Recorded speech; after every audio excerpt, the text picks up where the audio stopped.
Let's go and get started on my Stratocaster. First got this back in Christmas of 2006. Everything is stock. It's a good sounding guitar. I tend to be humble with my equipment and I like to use the most out of things. And I plan on hanging on to this one just a little bit longer. This is my number one. This is a Gibson from 1965. It's an ES345 model. As you can see here, if you look closely, it's been customized to accommodate a left-handed player, and I did add the Bixby later on as well. It came with the trapeze tailpiece. So as mentioned, this is my number one, and I do like the way it sounds. I love the way it sounds, actually. It's my best sounding guitar. Now, I play bass on the EP, and this is my 1966 P bass. Everything I care about the guitar is original, such as the body, neck, tuners, pickups, and wiring. However, the original owner did a refinish on this about 10 years ago.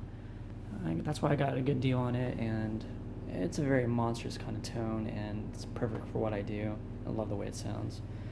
Let me go and move on to my main amplifier, which is a 1967 Marshall Super Tremolo.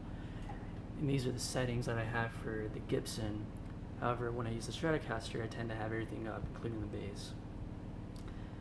If I remember correctly, the power tubes are EL34 Mullard reissues, and the preamp are RCA vintage 60s.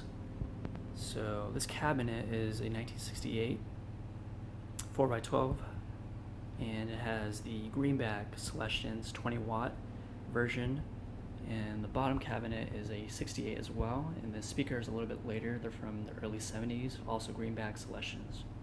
But let's move on to the Fender Twin Reverb. This is from 1964, and as you can see, the previous owner did install a master volume.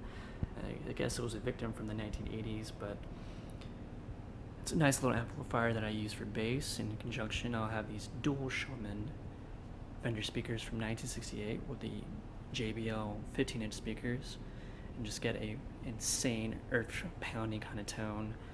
So this is more of a live rig, actually, with these two cabinets. If anything, we use just the top Fender Twin Reverb, or just do a DI direct input. But let's go and talk about this box right here, which is we actually call it the Magic Box. This is an Aquaplex EP2.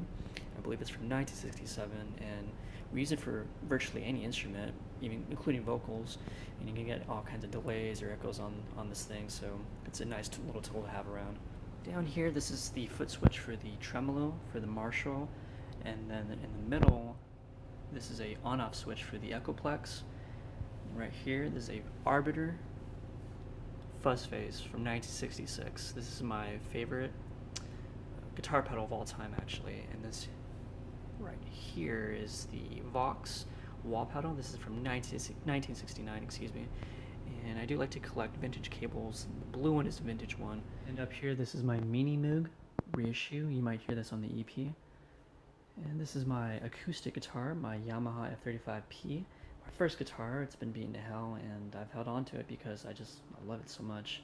You might hear this on the EP as well. You can get a very nice dark acoustic tone, and that's why I really dig it. So that's about it.